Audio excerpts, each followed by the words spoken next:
ನಮಸ್ಕಾರ ಸ್ನೇಹಿತರೆ, Ram sir 360 YouTube ಚಾನಲ್ಗೆ ನಿಮಗೆ ಸ್ವಾಗತ. ಇವತ್ತಿನ ಪ್ರಚಲಿತ ಘಟನೆ ನೋಡ್ತಾ ಹೋಗೋಣಾದ್ರೆ GK today, Prajavani, the Hindu news paper ಹಾಗೂ PIB ಪ್ರೆಸ್ ಬ್ಯೂರೋ ಇನ್ಫಾರ್ಮೇಷನ್ ಇವ್ರ ನಾಲ್ಕರದು ಕರೆಂಟ್ ಅಫೇರ್ಸ್ ನೋಡೋಣ. ನೋಡಿ, ಪ್ರಜಾವಾಣಿ ಹಾಗೂ ದ ಹಿಂದೂ ನ್ಯೂಸ್ ಪೇಪರ್ಲಿ ನ್ಯೂಸ್ ಒಂದೇ ಆಗಿದ್ರೆ ನಾನು ಪ್ರಜಾವಾಣಿ ನ್ಯೂಸ್ ಪೇಪರ್ನ ಜಾಸ್ತಿ ರೆಫರ್ ಮಾಡಿರ್ತೀನಿ. ಓಕೆ, ಏನಾದರೂ ಪ್ರಜಾವಾಣಿ ಬಿಟ್ಟು ದ ಹಿಂದೂ ನ್ಯೂಸ್ ಪೇಪರ್ಲಿ ಎಕ್ಸ್ಟ್ರಾ ಇನ್ಫಾರ್ಮೇಷನ್ ಏನಾರು ಇದ್ದರೆ ಅದನ್ನು ತೊಗೊಂಬಂದು ಹಾಕಿರ್ತೀನಿ. ಓಕೆ, ಹೋಗೋಣ. ಹಾಗಾದರೆ ಒಂದನೇ ಕ್ವಶನ್ ನೋಡಿ, ಇವತ್ತಿನ ಕರೆಂಟ್ ಅಫೇರ್ಸ್. 2026ರ ಏಷ್ಯನ್ ರೈಫಲ್ ಪಿಸ್ತೂಲ್ ಚಾಂಪಿಯನ್ಶಿಪ್ನಲ್ಲಿ ಭಾರತ ಎಷ್ಟು ಪದಕಗಳನ್ನು ಗೆದ್ದು ಅಗ್ರಸ್ಥಾನ ಪಡೆದಿದೆ? ನೋಡಿ, ದ ಹಿಂದೂ ನ್ಯೂಸ್ ಪೇಪರ್ನಾಗ ಬಂದಿರತಕ್ಕಂಥದ್ದು ಮತ್ತು ಹಾಗೂ ಪ್ರಜಾವಾಣಿ ನ್ಯೂಸ್ ಪೇಪರಲ್ಲಿ ಬಂದಿರತಕ್ಕಂಥದ್ದು. ಓಕೆ, ಏಷ್ಯಾ ಶೂಟಿಂಗ್ನಲ್ಲಿ 94 ಪದಕಗಳನ್ನು ಪಡೆದು ಭಾರತ ಅಗ್ರಸ್ಥಾನ ಪಡೆದಿದೆ. ಎಷ್ಟಿದು? 94. ಹಾಗಾದರೆ ಇದು ಎಲ್ಲಿ ನಡೀತು? ಓಕೆ, ಇದು ಎಷ್ಟನೇ ಆವೃತ್ತಿ ನೋಡ್ರಿ. ಹಾಗಾದರೆ ಏಷ್ಯನ್ ರೈಫಲ್ಸ್ ಪಿಸ್ತೂಲ್ ಚಾಂಪಿಯನ್ಶಿಪ್ ನೋಡ್ರಿ, ವರ್ಡ್ ಅಲ್ಲ, ಏಷ್ಯನ್. ಓಕೆ, 2026ರಲ್ಲಿ ಭಾರತ ತಂಡವು 51 ಚಿನ್ನ, 23 ಬೆಳ್ಳಿ ಹಾಗೂ 20 ಕಂಚುಗಳನ್ನು ಸೇರಿದ್ದು ಒಟ್ಟು 94 ಪದಕಗಳನ್ನು ಗೆಲ್ಲುವ ಮೂಲಕ ಪದಕ ಪಟ್ಟಿಯಲ್ಲಿ ಅಗ್ರಸ್ಥಾನ ಅಲಂಕರಿಸಿದೆ. ಎಲ್ಲಿ ನಡೆಯುತ್ತಾಗಾದ್ರೆ ನವದೆಹಲಿಯ doctor Karna Singh shooting ರೇಂಜ್ನಲ್ಲಿ. Okay, ಹಂಗಾರೆ ನಡೆದಿರೋದಲ್ಲೇ ನವದೆಹಲಿ ಒಳಗಡೆ. ಓಕೆ, ನೋಡ್ರಿ, ಅತಿಥೇಯ ಭಾರತವು ನೋಡ್ರಿ ಯಾವುದು ಈ ಸರಿ 2026ರಲ್ಲಿ ನಮ್ದಾಗಾದ್ರೆ ಏಷ್ಯಾದೊಳಗಡೆ ನಮ್ಮ ಭಾರತ ಅತಿಥೇಯ. ರಷ್ಯಾ ಏಷ್ಯಾ ಖಂಡ ನೋಡ್ರಿ, ಏಷ್ಯಾ ಖಂಡದಲ್ಲಿ ತನ್ನ ಪ್ರಾಬಲ್ಯ ಸ್ಥಾಪಿಸಿ national rifle association of India ಪತ್ರಿಕೆ ಪ್ರಕಟದ ಅಂತಿಮ ದಿನ ಭಾರತೀಯ ಶೂಟರ್ಗಳು 25 ಮೀಟರ್ನಲ್ಲಿ ಫೈರ್ ಪಿಸ್ತೂಲ್ನಲ್ಲಿ ನೋಡ್ರಿ ಫುಲ್ ಕ್ಲೀನ್ ಸ್ವೀಪ್ ಮಾಡಿರ್ತಾರೆ. ನೋಡ್ರಿ, 25 ಮೀಟರ್ ಸೆಂಟರ್ ಫೈರ್ ಪಿಸ್ತೂಲ್ ವಿಭಾಗದಲ್ಲಿ ಹರ್ಮನ್ ಪ್ರೀತ್ ಸಿಂಗ್ ಅವರು ನೋಡ್ರಿ ಪ್ರೆಸಿಷನ್ ಮತ್ತು ರ್ಯಾಪಿಡ್ ಹಂತಗಳಲ್ಲಿ 589 ಮತ್ತು 24 ಸ್ಕೋರ್ ಮಾಡುವ ಮೂಲಕ ಚಿನ್ನದ ಪದಕವನ್ನು ಗೆದ್ದಿದ್ದು. ಇವರು ಒಲಿಂಪಿಕ್ಕಿಗೆ ಆಯ್ಕೆ ಆಗಿದ್ದು ನೋಡ್ರಿ ಶೂಟಿಂಗ್ನಾಗ. ಇವರು ಹರ್ಮನ್ ಪ್ರೀತಿದ್ದು ಸ್ವಲ್ಪ ನೋಡ್ಕೊಳ್ಳಿ. ಓಕೆ, ಒಲಿಂಪಿಕ್ ನೋಡ್ರಿ ಇನ್ನೊಬ್ರು, ಒಲಿಂಪಿಕ್ ಗುರುಪ್ರೀತ್ ಸಿಂಗ್ ನೋಡ್ರಿ ಇನ್ನೊಬ್ರು. ಓಕೆ, 584 20 ಮೀಟರ್ ಸ್ಕೋರ್ನೊಂದಿಗೆ ಬೆಳ್ಳಿ ಪದಕ ಗೆದ್ದರು. ಅಂಕುಲ್ ಗೋಯಲ್ 570 ಸ್ಕೋರ್ನೊಂದಿಗೆ ಕಂಚಿನ ಪದಕ ಗೆದ್ದರು. ಈ ಮೂವರು ತಂಡದ ಸಾಯಂಕಾಲ ವಿಭಾಗದಲ್ಲಿ ಚಿನ್ನದ ಪದಕವನ್ನು ಗೆದ್ದುಕೊಂಡಿದ್ದಾರೆ. ಇವರು 3 ಮಂದಿನ ಸ್ವಲ್ಪ ಕಾನ್ಸಂಟ್ರೇಷನ್ ಮಾಡಿ ನೋಡ್ಕೊಳ್ಳಿ. ಕೊನೆಯದಾಗಿ ನೋಡ್ರಿ ಕ್ಲಾರಿಫಿಕೇಶನ್. ಭಾರತ ಎಷ್ಟು? 51 ಚಿನ್ನ, 23 ಬೆಳ್ಳಿ, 20 ಕಂಚು, ಒಟ್ಟು 94 ಅಗ್ರಸ್ಥಾನ. ಕೊನೆಯ ದಿನದ ಸಾಧನೆ ಏನ್ರಿ? ಶೂಟರ್ 25 ಮೀಟರ್ ಯಾರೇ ಪಿಸ್ತೂಲ್ನಲ್ಲಿ ಏನು ಪಿಸ್ತೂಲ್ ಜೂನಿಯರ್ ವಿಭಾಗದಲ್ಲಿ ಕ್ಲೀನ್ ಸ್ವೀಪ್ ಸಾಧನೆ. ಈ ಸಾಧನೆಯನ್ನು ನೆನ್ಪಿಟ್ಟಬೇಕಾಗತ್ತೆ. ಓಕೆ, ನೆಕ್ಸ್ಟ್ ಕ್ವಶನ್ ಬರೀ. ಹಾಗಾದ್ರೆ ವೆರಿ ಇಂಪಾರ್ಟೆಂಟ್. ಎಕನಾಮಿಕ್ಸಿಗೆ ಸಂಬಂಧಪಟ್ಟಂತೆ ಪ್ರಚಲಿತ ಘಟನೆಗಳು ಪ್ಲಸ್ GK. ಓಕೆ, ನೋಡ್ರಿ, ಇದ್ರ ಮಾಹಿತಿ ಏನಂದರೆ ಕಿಸಾನ್ ಕಾರ್ಡ್ ಅಂದರೆ ನೋಡ್ರಿ ಕಿಸಾನ್ ಕಾರ್ಡ್ ಅಂತೆ ಮಾಡ್ತೀವಿ ನಾವು. ಒಟ್ಟೆ ಕ್ರೆಡಿಟ್ ಕಿಸಾನ್ ಕಾರ್ಡ್ ಅಂತೆ ಮಾಡಿರ್ತೀವಿ. ಇದನ್ನ ನೋಡ್ರಿ 1998ರಲ್ಲಿ ಭಾರತ ಸರ್ಕಾರ ಇಂಟ್ರೊಡ್ಯೂಸ್ ಮಾಡಿದ್ದನ್ನು 1998ರಲ್ಲಿ. ಓಕೆ, ಇದ್ರದ್ದು ಏನೇನಾಗಾದ್ರೆ ಕಿಸಾನ್ ಕಾರ್ಡ್ ಯೋಜನೆ ರೈತರಿಗೆ ಪಶುಸಂಗೋಪನೆ ಮತ್ತು ಮೀನುಗಾರಿಕೆ ಸಂಬಂಧಿತ ಮತ್ತು ಅಲ್ಪಾವಧಿ ಸಾಲವನ್ನು ನೀಡಲಿಕ್ಕೆ. ಓಕೆ, ಅಲ್ಪಾವಧಿ ಸಾಲ ನೀಡಲಿಕ್ಕೆ ನೋಡ್ರಿ, ಅಲ್ಪಾವಧಿ ಸಾಲ ನೀಡಲಿಕ್ಕೆ ಇದನ್ನ ಆಮೇಲೆ ನೋಡೋಣ. ಅಲ್ಪಾವಧಿ ಸಾಲ ಅಂದರೆ 7% ಬಡ್ಡಿ ದರದಲ್ಲಿ 7% ಬಡ್ಡಿ ದರದಲ್ಲಿ ನೀಡತಕ್ಕಂಥ 1998ರಲ್ಲಿ ಸ್ಥಾಪನೆ ಆದ ಸ್ಕೀಮ್ ನೋಡ್ರಿ. ಓಕೆ, ಅರ್ಥ ಮಾಡ್ಕೊಳ್ಳಿ. ಓಕೆ, ಉದ್ದೇಶನ ರೈತರ ಅಗತ್ಯವಿರುವ ಕೃಷಿ ವೆಚ್ಚಗಳ ಸಕಾಲಿಕ ಸಾಲದ ನೆರವು ನೀಡ್ತಕ್ಕಂಥದ್ದು. ಅರ್ಹತೆ ಏನು? ಸ್ವಂತ ಜಮೀನು ಇರಬೇಕು ಅವರಿಗೆ. ಓಕೆ, ಬಡ್ಡಿ ದರ ಎಷ್ಟು? 10%, 7%ದಿಂದ 10.5% ನೋಡ್ರಿ. 5 ವರ್ಷಗಳಿಗೆ ಮಾನ್ಯತೆ ವಾರ್ಷಿಕ ಇರಬೇಕು ಅವ್ರದ್ದು. ಓಕೆ, ಹಂಗಂದ್ರೆ ಇದನ್ನೇ ಯಾವ ಬ್ಯಾಂಕ್ ಆಗ ಸ್ಥಾಪನೆ ಮಾಡ್ತಕ್ಕ ಇತ್ತೀಚೆಗೆ ಕಿಸಾನ್ ಕಾರ್ಡ್ ಯೋಜನೆ ಪರಿಷ್ಕೃತ ಕಾರ್ಡು ಮಾರ್ಗಸೂಚಿಯನ್ನು ಬಿಡುಗಡೆ ಮಾಡಿದ ಸಂಸ್ಥೆ ಯಾವುದಾಗಾದ್ರೆ ಬರ್ರಿ ಕಿಸಾನ್ ಕಾರ್ಡು. ಓಕೆ, ಯಾವುದಾಗಾದ್ರೆ ಭಾರತೀಯ ರಿಸರ್ವ್ ಬ್ಯಾಂಕ್ನ, ಸ್ಟೇಟ್ ಬ್ಯಾಂಕ್ ಆಫ್ ಇಂಡಿಯಾನ, ಕೇಂದ್ರ ಕೃಷಿ ಸಚಿವಾಲಯನ, ನಬಾರ್ಡ. ನೋಡಿ, ಇದು ಸರಿಯಾದ ಉತ್ತರ ಬಂದ್ಬಿಟ್ಟು ಭಾರತೀಯ ರಿಸರ್ವ್ ಬ್ಯಾಂಕ್. ನೋಡಿ, ಸರಿಯಾದ ಉತ್ತರ ಭಾರತೀಯ ಕರಡು ಮಾರ್ಗಸೂಚಿಯನ್ನು ಬಿಡುಗಡೆ ಮಾಡಿದೆ. ಬಟ್ ಇದು ಯಾವ ಬ್ಯಾಂಕಿನ ಅಡಿ ಬರ್ತದೆ ಅಂದರೆ ನಬಾರ್ಡ್ ಬ್ಯಾಂಕ್ ಇದ್ರ ಮೇಲುಸ್ತುವಾರಿ ಇರ್ತದೆ. ಬಟ್ ಇದು ಮಾರ್ಗಸೂಚಿ ಬಿಡುಗಡೆ ಮಾಡ್ತಕ್ಕಂಥದ್ದು ಯಾವುದು? RBI. ಹಂಗಾರೆ ಇದ್ರ ಮಾಹಿತಿ ನೋಡಿ, ಇಲ್ಲಿ ಬಂದ್ಬಿಟ್ಟು ಏನೇನು ಮಾಡೈತೆ ಮಾರ್ಗಸೂಚಿ ಅನ್ನೋದು ಸ್ವಲ್ಪ ನೋಡಿ. ಕಿಸಾನ್ ಕ್ರೆಡಿಟ್ನಲ್ಲಿ ಬದಲಾವಣೆ ಗಮನಿಸಬೇಕಾದ 5 ಅಂಶಗಳು ಏನೇನು ನೋಡ್ರಿ. ಹಾಗಾದ್ರೆ ಬದಲಾವಣೆ ಏನೇನು ನೋಡಿ. ಕೃಷಿ ಮತ್ತು ಸಂಬಂಧಿತ ಚಟುವಟಿಕೆ ಏಕರೂಪ ಮತ್ತು ಸುಗಮ ಚೌಕಟ್ಟು ರಚಿಸುವ ಇದರ ಉದ್ದೇಶ ಗೊತ್ತಾಯ್ತು ನಿಮ್ಗೆ. ಆಲ್ರೆಡಿ ಉದ್ದೇಶ ಹೇಳಿದ್ದೀನಿ ನೋಡ್ರಿ.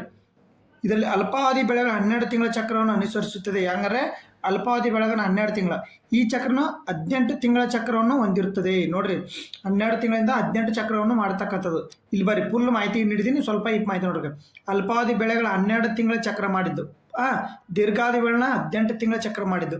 ಅಂದರೆ ಇವನ್ನ ಪರಿಷ್ಕರಣೆ ಮಾಡಿ ಒಂದು ಮಾರ್ಗಸೂಚಿ ಮಾಡಿರ್ತಕ್ಕಂಥದ್ದು. ಇವು ಮಾರ್ಗಸೂಚಿಗಳು.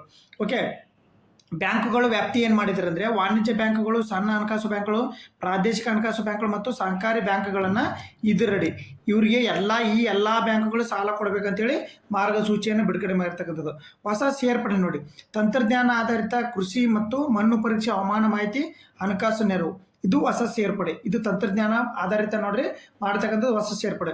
ಇವು ಪ್ರಮುಖವಾದ ಅಂಶಗಳು ನೋಡ್ರಿ. ಕೃಷಿಯಲ್ಲಿ ಕಿಸಾನ್ ಕ್ರೆಡಿಟ್ ಕಾರ್ಡ್ ನಿಯಮದ ಬದಲಾವಣೆಗಳು ಏನೇನಾಗಿವೆ ಅನ್ನೋದು ಸ್ವಲ್ಪ ಮಾಹಿತಿ ಕೊಟ್ಟು ಕೇಳಿ. ಓಕೆ, ಇದು ಸೆಂಟ್ರಲ್ ಗೌರ್ಮೆಂಟ್ ಸ್ಕೀಮ್ ಇರ್ಬೋದು, ಬಟ್ ರೈತರಿಗೆ ಸಂಬಂಧಪಟ್ಟ ಸ್ಕೀಮ್ ಇದು. ಓಕೆ, ಇದನ್ನು ಭಾಳ ಕ್ವಶನ್ ಆಗ್ತಿರ್ತವೆ. ಕ್ಲಿಯರ್ ಕಟ್ ಆಗಿ ನೋಡ್ಕೊಂಡು ಮಾರ್ಗಸೂಚಿ ಮಾಡತಕ್ಕಂಥದ್ದು ಯಾವುದು? ಭಾರತೀಯ ರಿಸರ್ವ್ ಬ್ಯಾಂಕು. ಓಕೆ, ಮುಂದೋಗೋಣ ಹಾಗಾದ್ರೆ ಬನ್ನಿ. ಹಂಗಾರೆ ನೆಕ್ಸ್ಟ್ ಕ್ವಶನ್ ನೋಡ್ರಿ. ಬಾಂಗ್ಲಾದೇಶದ ನೂತನ ಪ್ರಧಾನಿಯಾಗಿ ಅಧಿಕಾರ ವಹಿಸಿಕೊಂಡ BNP ನಾಯಕ ಯಾರು? BNP ಅಂದರೆ ನೋಡ್ರಿ, BNP ಪಕ್ಷದ ನಾಯಕ ಯಾರು? ಮೊಹಮ್ಮದ್ ಯೂನುಸ್, ತಾರಿಕ್ ರೆಹಮಾನ್, ಶೇಖ್ ಹಸೀನಾ, ಗಯೇಶ್ವರ್ ಚಂದ್ ರಾಯ್. ನೋಡ್ರಿ ಯಾರು? ದ ನ್ಯೂಸ್ ಪೇಪರ್ ಆರ್ಟಿಕಲ್ ಬಂದಿರತಕ್ಕಂಥದ್ದು. ನಮ್ಮ ಪಕ್ಕದ ದೇಶದ ಬಗ್ಗೆ ನಾವು ತಿಳ್ಕೊಂಡಿರ್ಬೇಕೇನು? ಸರಿಯಾದ ಉತ್ತರ ಬಂದ್ಬಿಟ್ಟು ಯಾವುದು? ತಾರಿಕ್ ರೆಹಮಾನ್ ನೋಡ್ರಿ. ಮೊಹಮ್ಮದ್ ಯೂನುಸ್ ಮಧ್ಯಂತರ ಸರ್ಕಾರ ಇದ್ರು, ಶೇಖ್ ಹಸೀನಾ ಅವರು ಮೊದಲಿದ್ರು. ಓಕೆ, ನೋಡ್ರಿ ನ್ಯೂಸ್ ಪೇಪರ್ ಇದರಲ್ಲಿ ಏನೇನು ತಿಳ್ಕೊಬೇಕು ನೀವು? ಭಾಳ ಏನು ತಿಳ್ಕೊಳಕ್ ಹೋಗ್ಬೇಡ್ರಿ. ಎಷ್ಟು ಸ್ಥಾನಗಳಲ್ಲಿ ಗೆದ್ದಾರೆ ಇವರು? BNP ಪಕ್ಷ 209 ಸ್ಥಾನ, ಅತಿ ದೊಡ್ಡ ಪಕ್ಷ. ಓಕೆ, ಪಕ್ಷ BNP ಅಂತ ನೆನ್ಪಿಟ್ಕೋರಿ. ಓಕೆ, ಅಧ್ಯಕ್ಷರು ಯಾರು? ತಾರಿಕ್ ರೆಹಮಾನ್. ಇಷ್ಟು 3 ಪಾಯಿಂಟ್ ನೆನ್ಪಿಟ್ಕೋರಿ, ಜಾಸ್ತಿ ಬ್ಯಾಡಿದ್ರು. ತಾರಿಕ್ ರೆಹಮಾನ್. ನಿಮಗೆ ಜಾಸ್ತಿ ಕ್ವಶನ್ ಇದ್ರ 3 ಮೇಲೆನೇ ಆಗಬೇಕು, ಬಿಟ್ರೆ ಏದ್ರ 3 ಮೇಲೆ. ಬಟ್ ಇಲ್ಲಿ ಕೀ ಪಾಯಿಂಟ್ಸ್ ಅನ್ನೋದು ನೋಡ್ರಿ. ಕೀ ಪಾಯಿಂಟ್ಸ್ ಏನಂತಂದ್ರೆ ಇವ್ರಿಗೆ ನಮಗೆ ಏನೇನಾಗೈತೆ ಅಂದ್ರೆ ತಿಸ್ತಾ ನದಿ ಐತಲ್ಲ, ಬಾಂಗ್ಲಾದೇಶದ್ದು ನಮ್ಮದು ತಿಸ್ತಾ ನದಿ ಬಗ್ಗೆ ಸ್ವಲ್ಪ ನೋಡ್ಕೊಳ್ಳಿ. ಓಕೆ, ತಿಸ್ತಾ ನದಿ ಬಗ್ಗೆ ನೋಡ್ಕೋಬೇಕು. ತಿಸ್ತಾ ನದಿ ಬಾಂಗ್ಲಾದೇಶ ಮತ್ತು ಭಾರತದಲ್ಲಿ ನದಿಕಂತ ಗಡಿ ಪ್ರದೇಶದ ನದಿ ಆಗಿರೋದ್ರಿಂದ ತಿಸ್ತಾ ನದಿ ನಾವು ನೋಡಬೇಕಾಗತ್ತೆ. ಓಕೆ, ಇವು 4 ಪಾಯಿಂಟನ್ನು ಇದ್ರ ಮೂಲಕ ನೀವು ನೋಡ್ಕೋಬೇಕಾಗತ್ತೆ. ಹಾಗಾದರೆ ನೋಡ್ರಿ, ಕರ್ನಾಟಕದ ಮೊದಲ ಮಹಿಳಾ ಇಂಜಿನಿಯರ್ ಯಾರಾಗಾರ? ಕಲ್ಪನಾ ಚಾವ್ಲಾ, ರಾಜೇಶ್ವರಿ ಚಟರ್ಜಿ, ಶಕುಂತಲಾ ದೇವಿ, ಸುಧಾ ಮೂರ್ತಿ. ನೋಡ್ರಿ, ನ್ಯೂಸ್ ಪೇಪರ್ ಆರ್ಟಿಕಲ್ ಬಂದಿರತಕ್ಕಂಥದ್ದು ಮಾಹಿತಿ ಇದು. ನೋಡ್ರಿ, ಎದಕ್ಕೆ ರೀಸೆಂಟಲ್ಲಿ ನ್ಯೂಸಲ್ಲಿ ಐತೆ ನೋಡ್ರಿ. ಯಾರಾದರೆ? ರಾಜೇಶ್ವರಿ ಚಟರ್ಜಿ. ಓಕೆ, ಮಾಹಿತಿ ನೋಡ್ರಿ ಹಾಗಾದ್ರೆ ಏನಂಬೋದು ಇಲ್ಲಿ ನೋಡ್ರಿ. ಇವ್ರ ಬಗ್ಗೆ ಮಾಹಿತಿ ನೋಡೋದಾದರೆ ಸುಮಾರು 8 ದಶಕಗಳ ಹಿಂದೆ, ಅಂದರೆ 80 ವರ್ಷಗಳ ಹಿಂದೆ ಇವ್ರನ್ನ ಎಲ್ಲಿ ಇವ್ರು ಹುಟ್ಟಿದ್ರು? ಇವರು ಬೆಂಗಳೂರಿನ ಮಲ್ಲೇಶ್ವರಂ ಬೀದಿ. ಓಕೆ, ಹುಟ್ಟಿರ್ತಕ್ಕಂಥದ್ದು ಮಲ್ಲೇಶ್ವರಂ. ರಾಜೇಶ್ವರಿಯ ಪಯಣ ಅಷ್ಟು ಸುಲಭವಾಗಿಲ್ಲ. ಮೈಸೂರು ವಿಶ್ವವಿದ್ಯಾಲಯ ಗಣಿತ ಭೌತಶಾಸ್ತ್ರವನ್ನು ಪಡೆದುಕೊಂಡಿದ್ರು ಇವ್ರ ಬಗ್ಗೆ ಸ್ವಲ್ಪ ಸೂಕ್ಷ್ಮವಾಗಿ ಅಬ್ಸರ್ವ್ ಮಾಡಿರಿ. ನಿಮಗೆ ಕ್ವಶನ್ ಆಗ್ಲಿಕ್ಕಂದ್ರೂ ನೀವು ಮಾಹಿತಿ ತಿಳ್ಕೊಂಡಿರ್ಬೇಕು. ಯಾಕಂದ್ರೆ ನಾಳೆ ಏನಾದ್ರು ಎಸ್ಸೆ ಬರಲಿ, ಏನಾದ್ರು KPSC ಎಕ್ಸಾಮ್ ಬರಲಿ, ಇಂಥವ ಕ್ವಶನ್ ಕೇಳ್ತಾ ನೋಡ್ರಿ. CV ರಾಮನ್ ಅವರಂಥ ಮಹಾನ್ ವಿಜ್ಞಾನಿಗಳಿಂದ ಕಾಲದಲ್ಲಿ ಒಬ್ಬ ಮಹಿಳೆಯಾದ ವಿಜ್ಞಾನ ಕ್ಷೇತ್ರದ ತನ್ನಲ್ಲಿ ತಾನು ಸಾಬೀತುಪಡಿಸಿದ ಅಗ್ನಿ ಪರೀಕ್ಷೆ ಆಗಿತ್ತು. ಆದರೆ ಅವರ ಛಲ ಬೆಟ್ಟದ ನಿಂತು 1940 ಅಂದಿನ ಬ್ರಿಟಿಷ್ ಸರ್ಕಾರದ ಪ್ರತಿಭಾವಂತ ವಿದ್ಯಾರ್ಥಿಯಾಗಿ ನೋಡ್ರಿ, ಬ್ರಿಟಿಷ್ ಸರ್ಕಾರದಲ್ಲಿ ಪ್ರತಿಭಾವಂತ ವಿದ್ಯಾರ್ಥಿಯಾಗಿ ಅವರು ಕೊಡ್ತಿರ್ತಕ್ಕಂಥ ಸ್ಕಾಲರ್ಶಿಪ್ ಮೇಲೆ ಹೋಗಿ ಬ್ರಿಟನ್ನಲ್ಲಿ ಅಂದು ಸಮುದ್ರದಾಚೆಗೆ ಪ್ರಯಾಣ, ಅಂದು ಹೆಣ್ಣು ಮಕ್ಕಳ ಕೈಗೆ ದೊಡ್ಡ ಸಾಹಸ. ಅಂಥ ಸಮಯದಲ್ಲಿ ರಾಜೇಶ್ವರ ಕುಟುಂಬ ಬಿಟ್ಟು ಅಪ್ಪಟ ದೇಶ ಪ್ರೇಮದ ಮಿಚಿಗನ್ ವಿಶ್ವವಿದ್ಯಾಲಯಕ್ಕೆ ಹೋದ್ರು. ನೋಡ್ರಿ, ಎಲ್ಲಿಗೆ? ಅಮೇರಿಕಕ್ಕೆ ಹೋದ್ರು. ಅಮೇರಿಕ ವಿಶ್ವವಿದ್ಯಾಲಯಕ್ಕೆ ಹೋದ್ರು. ಅಲ್ಲಿ ಭಾರತದ ಆಮೇಲೆ ಮೈಕ್ರೋವೇವ್ ಎಂಜಿನಿಯರಿಂಗ್ನಲ್ಲಿ PhD ಪದವಿ ಪಡೆದ್ರು. ಯಾವುದು? ಮೈಕ್ರೋವೇವ್ ಎಂಜಿನಿಯರಿಂಗ್ ಪದವಿ ಪಡೆದ್ರು. ಭಾರತಕ್ಕೆ ಮರಳಿದ ಮೊದಲ ಪ್ರಾಧ್ಯಾಪಕರಾಗಿ IISS ನೋಡ್ರಿ, IIS ಅಂತೇಳಿ ಭಾರತೀಯ ವಿಜ್ಞಾನ ಸಂಸ್ಥೆಯಲ್ಲಿ ಏನು ಮಾಡಿದ್ರು ಇವರು?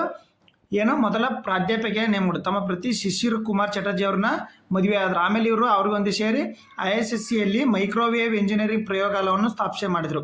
ಆಮೇಲೆ ಇವರು ತಕ್ಕಂಥ ಸನ್ಮಾನಗಳು ಯಾವಂದರೆ, ಇವರಿಗೆ Britain institute of electronic and radio ಇಂಜಿನಿಯರಿಂಗ್ನಿಂದ ಪ್ರತಿಷ್ಠಿತ ಮೌಂಟ್ ಬ್ಯಾಟನ್ ಪ್ರಶಸ್ತಿಯನ್ನು ಪಡೆದ. ನೋಡ್ರಿ, ಹಂಗಂದ್ರೆ ಮೌಂಟ್ ಬ್ಯಾಟನ್ ಪ್ರಶಸ್ತಿಯನ್ನು ನೀಡ್ತಕ್ಕಂಥದ್ದು ಯಾವುದ್ರಿ? ಬ್ರಿಟನ್ನ institute of electronic and radio ಇಂಜಿನಿಯರಿಂಗ್ನಿಂದ. ನೋಡ್ರಿ ಮೌಂಟ್ ಬ್ಯಾಟನ್ ಪ್ರಶಸ್ತಿ ಇವರಿಂದ ಪಡೆತಕ್ಕಂಥದ್ದು. ಆಮೇಲೆ JC ಬೋಸ್ ಸ್ಮರಣಾರ್ಥ ಪ್ರಶಸ್ತಿಯನ್ನು ಪಡೆದಾರೆ. ನೋಡ್ರಿ, JC ಬೋಸ್ ಸ್ಮರಣಾರ್ಥ ಪ್ರಶಸ್ತಿ ಪಡೆದ. 1988ರಲ್ಲಿ ICSCಯಿಂದ ನಿವೃತ್ತ ನಂತರ ಇವರು ಇಂಡಿಯನ್ ಅಸೋಸಿಯೇಷನ್ ಫಾರ್ ವುಮೆನ್ಸ್ ಸ್ಟಡೀಸ್ನಲ್ಲಿ ಸಂಘಟನೆಗೆ ತಾನು ಏನು ಮಾಡಿದ್ರಿ? ಸೇರಿಕೊಂಡ್ರು. ಇವ್ರದ್ದೊಂದು ಸ್ಲೋಗನ್ ಏನ್ರಿ? ನಾನು ಬೆಳ್ಳಿ ಚಮಚ ಬಾಯಲ್ಲಿಟ್ಟುಕೊಂಡು ಹುಟ್ಟಿಲ್ಲ, ಬದಲಾಗಿ ಈ ಕೈಯಲ್ಲಿ ಪುಸ್ತಕ ಹಿಡಿದು ಹುಟ್ಟಿದ್ದೇನೆ ಅನ್ನೋದು ಇವ್ರದ್ದು ಏನು ಸ್ಲೋಗನ್ ಆಗಿತ್ತು. ಓಕೆ, ಇಷ್ಟು ಬಗ್ಗೆ ಅವ್ರ ಬಗ್ಗೆ ಮಾಹಿತಿ ಇರಲಿ. ಇವರು ಕರ್ನಾಟಕದ ಮೊದಲ ಇಂಜಿನಿಯರ್. ಓಕೆ, ರಾಜೇಶ್ವರಿ ಚಟರ್ಜಿ ಅವರು. ನ್ಯೂಸ್ ಪೇಪರ್ಲಿ ಆರ್ಟಿಕಲ್ ಬಂದೈತೆ ಅಂದ್ರೆ ಗಮನ ಇಟ್ಟು ನೋಡ್ಕೊತೀರಿ. ನ್ಯೂಸ್ ಪೇಪರ್ಲಿ ಆರ್ಟಿಕಲ್ ಬಂದಿರ್ತವೆ, ಗಮನ ಇಟ್ಟು ನೋಡ್ಕೋಬೇಕು. ನೋಡ್ರಿ, GK ಟುಡೇ ಕ್ವಶನ್ ಬರ್ರಿ ಹಾಗಾದ್ರೆ. ಈಗ ನೋಡ್ರಿ, ಕಪಿಲಾಶ್ ವನ್ಯಜೀವಿ ಅಭಯಾರಣ್ಯ ಯಾವ ರಾಜ್ಯದಲ್ಲಿದೆ? ಒಡಿಸ್ಸಾ, ಆಂಧ್ರ ಪ್ರದೇಶ್, ಗುಜರಾತ್, ರಾಜಸ್ಥಾನ. ಯಾವ ರಾಜ್ಯದಲ್ಲಿದೆ? ಎದಕ್ಕೆ ರೀಸೆಂಟಲ್ಲಿ ನ್ಯೂಸಲ್ಲಿ ಐತೆ ಅಂದರೆ ಇದು ಎದಕ್ಕೆ ನ್ಯೂಸಲ್ಲಿ ಐತೆ ಅನ್ನೋದು ನೋಡ್ರಿ. ಯಾವ ಸರಿಯಾದ ಉತ್ತರ ಮೊದಲು ಹೇಳಿ ಆಮೇಲೆ ರೀಸೆಂಟ್ ನ್ಯೂಸ್ ಅನ್ನೋದು ಅದಕ್ಕೆ ಹೇಳ್ತೀನಿ ನಿಮ್ಗೆ.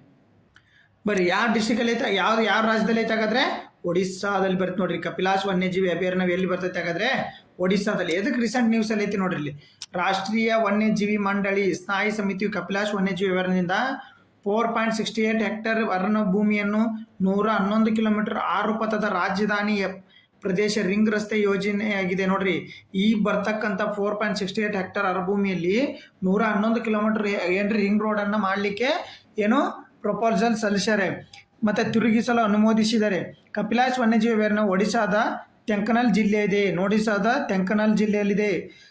ಅರಣ್ಯದ ಪ್ರಕಾರವು ಪೂರ್ವ ಹೈಲ್ಯಾಂಡ್ ತೇವಾಂಶವುಳ್ಳ ಪತನಶೀಲ ಕಾಡುಗಳನ್ನು ಹೊಂದಿದೆ ನೋಡ್ರಿ. ಇದು ಅಭಯಾರಣ್ಯವು ಸರೀಸೃಪಗಳು ಮತ್ತು ಪ್ಯಾಂಗೋಲಿನ್ಗಳು ಮತ್ತು ಮುಳ್ಳು ಹಂದಿಗಳಂತ ವಿಶಿಷ್ಟ ಜಾತಿಯ ಬೆಂಬಲಿಸುತ್ತದೆ. ಅಂದ್ರೆ ಇಲ್ಲಿ ಇರ್ತಕ್ಕಂಥವು ಯಾವ್ಯಾವ್ರಿ? ಮುಳ್ಳು ಹಂದಿಗಳು, ಸರೀಸೃಪ ಮತ್ತು ಪ್ಯಾಂಗೋಲಿನ್ಗಳು. ಓಕೆ, ನೆಕ್ಸ್ಟ್ ಕ್ವಶನ್ ಬರ್ರಿ GK ಟುಡೇ ಕ್ವಶನ್ಗೆ. ಫೆಬ್ರವರಿ 2026ರಲ್ಲಿ ಭಾರತೀಯ ವಾಯುಪಡೆ ಯಾವ ದೇಶದೊಂದಿಗೆ ಜಂಟಿ ಇನ್ಸಿಟ್ ವಾಯು ವ್ಯಾಯಾಮವನ್ನು ನಡೆಸಿದೆ ನೋಡ್ರಿ. The Indian air force conducted in the joint in situ air exercise with which country in the February 2026? ಯಾವುದು ಸರಿಯಾದ ಉತ್ತರ ಬರೀಬೇಕು ನೋಡ್ರಿ. ಯಾವ್ದ್ರಿ? ವಿಯೆಟ್ನಾಂನ, ಇಂಡೋನೇಷಿಯಾನ, ಥೈಲ್ಯಾಂಡ, ಮಲೇಷಿಯಾನ. ನೋಡ್ರಿ ಇನ್ಸುಚ್ ಇದು ಯಾವ್ದ್ರಿ? ಯಾವ್ದಕ್ಕೆ ಸಂಬಂಧಪಟ್ಟಿರ್ತಕ್ಕಂಥದ್ದು? ಸರಿಯಾದ ಉತ್ತರ ಬಂದ್ಬಿಟ್ಟು ಥೈಲ್ಯಾಂಡ್ ನೋಡ್ರಿ. ಥೈಲ್ಯಾಂಡಿಗೆ ಸಂಬಂಧಪಟ್ಟಿರ್ತಕ್ಕಂಥದ್ದು ನೋಡ್ರಿ. ಇಲ್ಲಿ ಹಾಗಾದ್ರೆ ಏನಿದ್ರ ಮಾಹಿತಿ ಅನ್ನೋದು, ಸಮನ್ವಯ ಮತ್ತು ಪರಸ್ಪರ ಕಾರ್ಯಸಾಧ್ಯತೆಯನ್ನು ಸುಧಾರಿಸಲು ಭಾರತೀಯ ವಾಯುಪಡೆ Indian air force okay royal Thai ವಾಯುಪಡೆಯೊಂದಿಗೆ, ಯಾವ್ದ್ರಿ? ಥೈಲ್ಯಾಂಡಿನ ರಾಯಲ್ ಥಾಯ್ ವಾಯುಪಡೆಯೊಂದಿಗೆ ಜಂಟಿ ಸ್ಥಳದಲ್ಲಿ ವ್ಯಾಯಾಮವನ್ನು ನಡೆಸುತ್ತದೆ. ಭಾರತೀಯ ವಾಯುಪಡೆ ಸುಖೋಯ್ 30 MKI ವಾಯುಗಾಮಿ ಎಚ್ಚರಿಕೆ ಮತ್ತು ನಿಯಂತ್ರಣ ವ್ಯವಸ್ಥೆ, ವಾಯುಗಾಮಿ ಆರಂಭಿಕ ಎಚ್ಚರಿಕೆ ಮತ್ತು ನಿಯಂತ್ರಣ ವ್ಯವಸ್ಥೆ ಮತ್ತು IL-78 ಮಿಡ್ ಏರ್ ಇಂಧನ ತುಂಬುವ ವಿಮಾನ ನಿವೇಶ. ಇಷ್ಟು ವಿಮಾನಗಳು ಭಾರತೀಯ ಕಡೆಯಿಂದ, ಇಷ್ಟು ವಿಮಾನಗಳು ರಾಯಲ್ ಥಾಯ್ ವಾಯುಪಡೆಯಿಂದ ಗ್ರಿಫನ್ ಯುದ್ಧ ವಿಮಾನಗಳೊಂದಿಗೆ ಭಾಗವಹಿಸಿತ್ತು. ಗ್ರಿಫನ್ ಯುದ್ಧ ವಿಮಾನ ಇದು ಎಲ್ಲಿದ್ದರಿ? ಯಾವ್ದಿದು ಗ್ರಿಫನ್ ಯುದ್ಧ ವಿಮಾನ? ಯಾವ ದೇಶದಿದು ನೋಡ್ರಿ. ಗ್ರಿಫನ್ ಅಂತಕ್ಕಂಥದ್ದು ಸ್ವಿಡಿಶ್ ನೋಡ್ರಿ. ಸ್ವಿಡಿಶ್ದು ಏನ್ರಿ? ಇದು ಸ್ಯಾಡ್ ಕಂಪ್ನಿ ಬರ್ತೈತ್ರಿ. ಸ್ಯಾಡ್ ಕಂಪ್ನಿ ಅಂತ ಬರ್ತೈತ್ರಿ, ಅದ್ರದ್ರಿ ಇದು. ಈ ಥೈಲ್ಯಾಂಡ್ ಖರೀದಿ ಮಾಡಿರ್ತಕ್ಕಂಥದ್ದು ಯಾವುದು? ಸ್ವೀಡನ್ ಐತಲ್ರಿ, ಸ್ವೀಡನ್ನದ್ದು ಸ್ಯಾಡ್ ಕಂಪ್ನಿ ಇದೇನ್ರಿ? ಇದು ಏನ್ರಿ? ಜೆಟ್ ರೀ, ಇದು ಯುದ್ಧ ವಿಮಾನ. ಓಕೆ, ನೆಕ್ಸ್ಟ್ ಬರ್ರಿ ಹಾಗಾದ್ರೆ. ವಿಶ್ವ ಯುನಾನಿ ದಿನವನ್ನು ಪ್ರತಿ ವರ್ಷ ಯಾವ ದಿನದಂದು ಜಾಗತಿಕ ಆಚರಣೆ ಮಾಡಲಾಗುತ್ತದೆ? ನೋಡ್ರಿ 11, 12, 13, 14 ನೋಡ್ರಿ. GK ಟುಡೇ ಕ್ವಶನ್ ಇದು. ಸರಿಯಾದ ಉತ್ತರ ಯಾವ್ದ್ರಿ? ಫೆಬ್ರವರಿ 11 ನೋಡ್ರಿ, ವಿಶ್ವ ಯುನಾನಿ ದಿನ. ಬೇಕಾದ್ರೆ ಎಕ್ಸ್ಪ್ಲನೇಷನ್ ನೋಡಿ ಇಲ್ಲಿ ಏನಿದೆ. ಓಕೆ, ಭಾರತೀಯ ಖ್ಯಾತ ಯುನಾನಿ ವೈದ್ಯ, ವಿದ್ವಾಂಸ ಮತ್ತು ಸಾಮಾಜಿಕ ಸುಧಾರಕ ಹಕೀಮ್ ಅಜ್ಮಲ್ ಖಾನ್ ಅವರ ಜನ್ಮ ವಾರ್ಷಿಕೋತ್ಸವ ಸ್ಮರಣ ಪ್ರತಿ ವರ್ಷ ಫೆಬ್ರವರಿ 11ರಂದು ವಿಶ್ವ ಯುನಾನಿ ದಿನವನ್ನು ಭಾಳ ಸರಿ ಕ್ವಶನ್ ಆಗೈತಿ ನೋಡ್ಕೊಳ್ಳಿ. 2026 ವಿಶ್ವ ಯುನಾನಿ ದಿನದ ವಿಷಯವು ಯುನಾನಿ ಅಭ್ಯಾಸದಲ್ಲಿ ನಾವೀನ್ಯತೆ ಮತ್ತು ಪುರಾವೆಗಳು. ಇಂದು ನೋಡ್ರಿ ಏನಿದು ಯುನಾನಿ ಘೋಷವಾಕ್ಯ? ಯುನಾನಿ ಅಭ್ಯಾಸದಲ್ಲಿ ನಾವೀನ್ಯತೆ ಮತ್ತು ಪುರಾವೆಗಳು 2026ರ ಘೋಷವಾಕ್ಯ. ಇದು ಆಧುನಿಕ ವೈಜ್ಞಾನಿಕ ಸಂಶೋಧನೆಗೆ ಶಾಸ್ತ್ರೀಯ ಯುನಾನಿ ಬುದ್ಧಿವಂತಿಕೆ ಏಕೀಕರಣವನ್ನು ಎತ್ತಿ ಹಿಡಿಯುತ್ತದೆ. ಓಕೆ, ಇದು ಯಾವ ಸಚಿವಾಲಯ? ಆಯುಷ್ ಸಚಿವಾಲಯ ನೋಡ್ರಿ. Central council for research Unani medical ಮೂಲಕ ನೋಡ್ರಿ. ಯಾವ್ಯಾವ್ರಿ? Central council for research Unani medical ಸಂಸ್ಥೆ ಮತ್ತು ಆಯುಷ್ ಸಚಿವಾಲಯದಿಂದ ಜಂಟಿಯಾಗಿ ಆಚರಣೆ ಮಾಡ್ತಾರೆ. ಫೆಬ್ರವರಿ 14ರಿಂದ 15, 2026 ಮುಂಬೈಲಿ ಹೈಬ್ರಿಡ್ ಮೋಡ್ನಲ್ಲಿ 2 ದಿನಗಳ ರಾಷ್ಟ್ರೀಯ ಸಮ್ಮೇಳನ ಆಯೋಜಿಸಿಕೊಂಡಿತ್ತು. ಬಟ್ 11 ಆಗಿದ್ದು ಈಗ ಯಾಕೆ ನೀವು ನ್ಯೂಸಲ್ಲಿ ಐತೆ ಅನ್ಕೋಬಹುದು. ಎದಕ್ಕೆ? ಫೆಬ್ರವರಿ 11 ಮತ್ತು 14ನೇ ತಾರೀಕು ಎಲ್ರಿ? ಮುಂಬೈನ ಹೈಬ್ರಿಡ್ ಮೋಡ್ನಲ್ಲಿ 2 ದಿನಗಳ ರಾಷ್ಟ್ರೀಯ ಸಮ್ಮೇಳನ ಮಾಡಲಾಗಿತ್ತು. ಹಂಗಾದ್ರೆ ಯುನಾನಿ ಸಮ್ಮೇಳನ ಇತ್ತೀಚೆಗೆ ಎಲ್ಲಿ ಆಗಿತ್ತು? ದಿನಾಚರಣೆ ಸಮ್ಮೇಳನ ಎಲ್ಲಿ ಆಗಿತ್ತು? ಮುಂಬೈನಲ್ಲಿ. ಓಕೆ, ನೆನ್ಪಿಟ್ಕೋರಿ. ಅದಕ್ಕೋಸ್ಕರ ಇವತ್ತು ನ್ಯೂಸಲ್ಲಿ ಇರ್ತಕ್ಕಂಥದ್ದು. ಹಾಗಾದ್ರೆ ಬರಲಿ. ಪ್ರಾದೇಶಿಕ ಭದ್ರತೆಯನ್ನು ಬಲಪಡಿಸಲು ಯಾವ ಸಂಸ್ಥೆ ಆರ್ಕಿಡ್ ಸೆಂಟ್ರಿ ಎಂಬ ಹೊಸ ಆರ್ಕ್ಟಿಕ್ ಮಿಷನ್ ಅನ್ನು ಪ್ರಾರಂಭಿಸಿ? ನೋಡ್ರಿ, ಆರ್ಕ್ಟಿಕ್ ಸೆಂಟ್ರಿ ಅಂದ್ರೆ Arctic Sentry which organiser launched the new Arctic mission named as Arctic Sentry. Arctic Sentry ಅಂದ್ರೆ ಅಲ್ಲಿ ಸೆಂಟ್ರಿ ಮೀನ್ಸ್ ಕಾವಲು, ನೆನಪಿಟ್ಕೋರಿ. ಯುರೋಪಿಯನ್ ಯೂನಿಯನ್, ಉತ್ತರ ಅಟ್ಲಾಂಟಿಕ್ ಒಪ್ಪಂದ ಸಂಸ್ಥೆ ಮತ್ತು ವಿಶ್ವಸಂಸ್ಥೆ ಭದ್ರತಾ ಸಂಸ್ಥೆ ಮೇಲಿನ ಎಲ್ಲವೂ ನೋಡ್ರಿ. ಇದು ಭಾಳ ಇಂಪಾರ್ಟೆಂಟ್. ಇತ್ತೀಚೆಗೆ ನ್ಯೂಸಲ್ಲಿ ಐತಿದು. ನ್ಯೂಸ್ ಕೂಡ ಆಗಿದೆ, ಟೈಮ್ಸ್ ಇಂದ ನ್ಯೂಸ್ ಆಗಿದೆ, ದ ಹಿಂದೂ ನ್ಯೂಸ್ ಪೇಪರ್ ಇಂದ ನ್ಯೂಸ್ ಆಗಿದೆ. ಯಾವುದು? ಉತ್ತರ ಅಂಟಾರ್ಟಿಕದ ಒಪ್ಪಂದ, ನ್ಯಾಟೋದಿಂದ ನೋಡ್ರಿ. ಸರಿಯಾದ ಉತ್ತರ ಬಂದ್ಬಿಟ್ಟು ಸ್ನೇಹಿತರೆ, ನ್ಯಾಟೋ ನೋಡ್ರಿ. ಇಲ್ಲಿ ಏನು ಅನ್ನೋದು ಎದಕ್ಕೋಸ್ಕರ ಅನ್ನೋದು ನೋಡ್ರಿ. ಪ್ರಾದೇಶಿಕ ಭದ್ರತೆಯನ್ನು ಬಲಪಡಿಸಲು ಉತ್ತರ ಅಟ್ಲಾಂಟಿಕ್ ಒಪ್ಪಂದ ಸಂಸ್ಥೆ ನ್ಯಾಟೋ ಗೊತ್ತ್ರಿ ನಿಮ್ಗೆ? ನ್ಯಾಟೋದ್ ಗೊತ್ತೈತ್ರಿ? ನಾರ್ತ್ ಅಟ್ಲಾಂಟಿಕ್ ಟ್ರೀಟಿ ಆರ್ಗನೈಸೇಷನ್ ಗೊತ್ತೈತೆ. ಆರ್ಕ್ಟಿಕ್ ಸೆಂಟ್ರಿ ಎಂಬ ಹೊಸ ಆರ್ಕಿಟಿಕ್ ಕಾರ್ಯಾಚರಣೆಯನ್ನು ಪ್ರಾರಂಭಿಸಿದೆ. ಉತ್ತರ ಅಂಟಾರ್ಟಿಕ್ ಒಪ್ಪಂದ ಸಂಸ್ಥೆ ನ್ಯಾಟೋ 1949ರಲ್ಲಿ ಉತ್ತರ ಅಂಟಾರ್ಟಿಕ್ ಒಪ್ಪಂದಕ್ಕೆ ಸಹಿ ಹಾಕಿದ ನಂತರ ರೂಪುಗೊಂಡ ರಾಜಕೀಯ ಮಿಲಿಟರಿ ಮೈತ್ರಿಕೂಟ ಅನ್ನೋದು ಗೊತ್ತೈತಿ. ಯಾವಾಗ? 1946ರಲ್ಲಿ. ಓಕೆ, ಇದು ಗೊತ್ತೈತ್ರಿ ನಿಮ್ಗೆ. ನ್ಯಾಟೋರ ಬಗ್ಗೆ ಗೊತ್ತೈತಿ. ಎಷ್ಟು ದೇಶಗಳದಾವು ಅದು ಗೊತ್ತೈತಿ. 32 ಓಕೆ 32 33 ಇದ್ದಾವೆ. 32 ಇಟ್ಸ್ ಕರೆಕ್ಟ್. 32 ದೇಶಗಳಿದ್ದಾವೆ. ಇದು ಪ್ರಸ್ತುತ 32 ಕರೆಕ್ಟ್ ಇಲ್ಲೇ ಇದೆ ನೋಡಿ. ಇದು ಪ್ರಸ್ತುತ 32 ಸದಸ್ಯ ರಾಷ್ಟ್ರಗಳನ್ನು ಹೊಂದಿದ್ದು ಬೆಲ್ಜಿಯಂ ಬ್ರಸೆಲ್ಸ್ ಪ್ರಧಾನ ಕಚೇರಿಯನ್ನು ಹೊಂದಿದೆ. ಎಷ್ಟು? ಬೆಲ್ಜಿಯಂ ಮತ್ತು ಬ್ರಸೆಲ್ಸ್ನಲ್ಲಿ ಪ್ರಧಾನ ಕಚೇರಿಯನ್ನು ಹೊಂದಿದೆ. ಆರ್ಕಿಡ್ ಸೆಂಟ್ರಿಯನ್ನು joint force command force JFC Norfolk ನೇತೃತ್ವವನ್ನು ವಹಿಸುತ್ತದೆ. ನೋಡ್ರಿ, ಇದಕ್ಕೆ ಸೆಂಟ್ರಲ್ ಕಮಾಂಡ್ ಅಂತ ಇರ್ತೈತೆ. Arctic sentry joint force command Norfolk ಅವರು ಇದನ್ನ ವಹಿಸಿಕೊಂಡಿರ್ತಾರೆ. Joint force command Norfolk NATO ರಚನೆಯೊಳಗೆ ಉತ್ತರ ಅಮೆರಿಕ ಮತ್ತು ಯುರೋಪ್ ಅನ್ನು ಸಂಪರ್ಕಿಸುತ್ತದೆ. ಸದಸ್ಯ ರಾಷ್ಟ್ರಗಳು ರಕ್ಷಿಸುವುದು, ಪ್ರದೇಶವನ್ನು ರಕ್ಷಿಸುವುದು ಮತ್ತು ಆರ್ಕಿಡ್ ಸ್ಥಿರತೆಯನ್ನು ಕಾಪಾಡುವುದು ಇದರ ಮುಖ್ಯ ಗುರಿಯಾಗೈತೆ. ಓಕೆ, ಆರ್ಕಿಟಿಕ್ ಸೆಂಟ್ರಿ ಅಂದ್ರೆ ಗೊತ್ತಾತ ನಿಮಗೆ? ಬರ್ರಿ ನೆಕ್ಸ್ಟ್ ಕ್ವಶನ್ ಆಗಾದ್ರೆ, ಇಡುಕ್ಕಿ ಜಲಾಶಯ ಯೋಜನೆ ಯಾವ ರಾಜ್ಯದಲ್ಲಿದೆ? ಕೇರಳ, ಆಂಧ್ರ ಪ್ರದೇಶ್, ಕರ್ನಾಟಕ, ಒಡಿಸ್ಸಾ. ಯಾವ್ದು ನೋಡ್ರಿ ಸರಿಯಾದ ಉತ್ತರ ಇದಕ್ಕೆ? GK ಟುಡೇ ಕ್ವಶನ್ ಇದು. GK ಟುಡೇ ಕ್ವಶನ್ ನೀವು ನೋಡ್ರಿ ಸರಿಯಾದ. ನೋಡಿ ಸ್ನೇಹಿತರೆ, ಸರಿಯಾದ ಉತ್ತರ ಬಂದ್ಬಿಟ್ಟು ಕೇರಳದ ನೋಡಿ ಇಡುಕ್ಕಿ ಜಲಪಾತ. ಎದಕ್ಕೋಸ್ಕರ ನ್ಯೂಸ್ ಐತಿ ಅಂದ್ರೆ ಇದು 50 ಇಯರ್ಸ್ ಸೆಲೆಬ್ರೇಷನ್ ಐತಿ ನೋಡ್ರಿ. 50 ಇಯರ್ಸ್ ಸೆಲೆಬ್ರೇಷನ್ ಆಗಿರೋದ್ರಿಂದ ಇದಕ್ಕೆ ನ್ಯೂಸ್ ಐತಿ. ಬರ್ರಿ ನೋಡ್ರಿ, ಕೇರಳದ ಇಡುಕ್ಕಿ ಜಲಾಶಯ ಯೋಜನೆ 50 ವರ್ಷಗಳ ಪೂರೈಸಿದ ಮತ್ತು ಮೂಲಮಟ್ಟ ವಿದ್ಯುತ್ ಸ್ಥಾವರ 5 ದಶಕಗಳಲ್ಲಿ ವಿದ್ಯುತ್ 5 ದಶಕಗಳಲ್ಲಿ ನೋಡ್ರಿ ಇಷ್ಟು ಮಿಲಿಯನ್ ಯೂನಿಟ್ಗಳನ್ನು ಉತ್ಪಾದಿಸಿದೆ. ಓಕೆ, ಇದು ಕೇರಳದ ಇಡುಕ್ಕಿ ಜಲಾಶಯ ಪೆರಿಯಾರ್ ನದಿಗೆ ಅಡ್ಡಲಾಗಿ ನಿರ್ಮಿಸಿದೆ. ಇದು ಕೇರಳದ ಅತಿ ದೊಡ್ಡ ಜಲವಿದ್ಯುತ್ ಯೋಜನೆ ನೋಡ್ರಿ. ಇದು ಯಾವುದು? ಮೂಲಮಟ್ಟಂ ವಿದ್ಯುತ್ ಸ್ಥಾವರ ಐತಲ್ಲ, ಇಡುಕ್ಕಿ ಜಲಾಶಯ. ಇದು ಜಲವಿದ್ಯುತ್ ಯೋಜನೆ. ಇಡುಕ್ಕಿ ಜಲವಿದ್ಯುತ್ ಯೋಜನೆ ಇದೇನು ಕೇರಳದ ಅತಿ ದೊಡ್ಡ ಮೂಲಮಟ್ಟಂ ವಿದ್ಯುತ್ ಕೇಂದ್ರವು ಭಾರತದ ಅತಿ ಉದ್ದದ ಭೂಗತ ವಿದ್ಯುತ್ ಕೇಂದ್ರವಾಗಿದೆ ನೋಡಿ. ಅದಕ್ಕೆ ಇಂಪಾರ್ಟೆಂಟ್ ಸ್ನೇಹಿತರೆ ನೋಡ್ಕೋರಿ. ಅತಿ ದೊಡ್ಡ ಒತ್ತಡದ ಶಾಫ್ಟ್ ಅನ್ನು ಹೊಂದಿದೆ ನೋಡ್ರಿ. ಮೂಲಮಟ್ಟ ವಿದ್ಯುತ್ ಕೇಂದ್ರ ಭಾರತ ಅತಿ ಉದ್ದದ ಭೂಗತ ವಿದ್ಯುತ್ ಕೇಂದ್ರವಾಗಿದೆ. ಓಕೆ, ಅರ್ಥ ಮಾಡ್ಕೊಳ್ಳಿ. ಪೆರಿಯಾರ್ ನದಿ ಕಟ್ಟೆಲ್ಲ ಕೇರಳದ ಅತಿ ದೊಡ್ಡ ಜಲವಿದ್ಯುತ್ ಯೋಜನೆ. ಓಕೆ, 50 ವರ್ಷ ಆಗೈತೆ. ಹಾಗಾದರೆ ನಾನು ಸೈನ್ಸ್ ಕ್ಲಾಸ್ ಮಾಡ್ತೀನಿ ಡೈಲಿ 6:30. ಅದನ್ನ ಯಾರು ನೋಡಿಲ್ಲ ನೋಡಿ. ಅಲ್ಲಿರ್ತಕ್ಕಂಥ ಇವತ್ತು ಸಂಜೆ 6:30 ಕ್ಲಾಸಿಗೆ ಇರ್ತಕ್ಕಂಥದ್ದು ಕ್ವಶನ್ನು ಅಲ್ಲಿ ಬಂದು ನೀವು ನೋಡ್ಬಿಟ್ಟು ಆನ್ಸರ್ ಮಾಡಬೇಕು. ಕಬ್ಬಿಣದ ಮೂಳೆಯನ್ನು ನೀರಿನಲ್ಲಿ ಮುಳುಗುತ್ತದೆ ಆದರೆ ಕಾರ್ಕ್ ತೇಲುತ್ತದೆ. ಇದಕ್ಕೆ ಕಾರಣವೇನು? ಇದು KS ಕ್ವಶನ್ ಆಗಿರ್ತಕ್ಕಂಥದ್ದು. ಕಾರ್ನ ಸಾಂದ್ರತೆ ನೀರಿನ ಸಾಂದ್ರತೆಗಿಂತ ಹೆಚ್ಚು, ಮೂಳೆ ಸಾಂದ್ರತೆ ನೀರಿನ ಸಾಂದ್ರತೆಗಿಂತ ಹೆಚ್ಚಿದೆ. ನೀರಿನ ಪ್ಲವನತೆ ಬಲವು ಕಾರ್ಕ್ ಮೇಲೆ ವರ್ತಿಸುವುದಿಲ್ಲ. ಮೂಳೆ ಗಾತ್ರ ಕಾರ್ಕ್ಕಿಂತ ದೊಡ್ಡದು. ಅದರೊಳಗಡೆ ಸಾಂದ್ರತೆ ಅಂದ್ರೇನು, ಪ್ಲವನತೆ ಅಂದ್ರೇನು, ಗಾತ್ರ ಅಂದ್ರೇನು ಎಲ್ಲವನ್ನೂ ಎಕ್ಸ್ಪ್ಲೇನ್ ಮಾಡ್ತೀನಿ. 6:30ಕ್ಕೆ ಜಾಯ್ನ್ ಆಗಿ ಲೈವ್ ಕ್ಲಾಸಲ್ಲಿ ಚಾಪ್ಟರ್ ವೈಸ್ ಇರ್ತೈತೆ. ಓಕೆ, ಧನ್ಯವಾದಗಳು.